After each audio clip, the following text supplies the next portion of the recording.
My name is Kristin Ebeling. I am the executive director of Skate Like a Girl, which is a nonprofit based here in Seattle. Pricing is really key. I think the biggest mistake that people make when they're doing pricing is they look at their costs.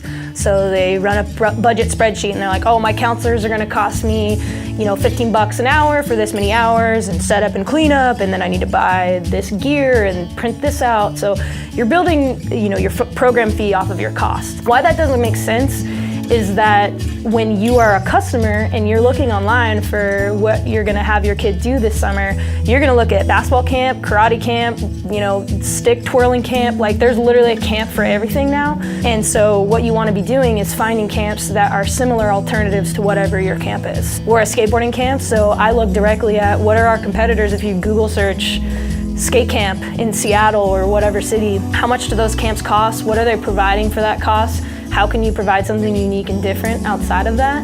How can you offer a slightly better price than that? And I think that will lead to way more business success, because you really got to frame your pricing around who your customers are. Last thing I'll mention is being from the nonprofit world. I didn't get into the nonprofit world because I wanted to make a lot of money, right? So my heartstrings are very sensitive and get pulled, and I want to be able to, I would love it if we could offer free camps for everybody. But the truth is, in the communities that we live in, there are people that can certainly afford to pay the full price for camp, and they can even afford to donate to the scholarship fund on top of that. And what that does, if you're able to have a really solid pricing model and donation streams, you're gonna be able to provide financial assistance. So like last year, my organization provided over $15,000 of scholarships. We wouldn't have been able to do that if we didn't charge people that could afford it and we didn't have good profit margins.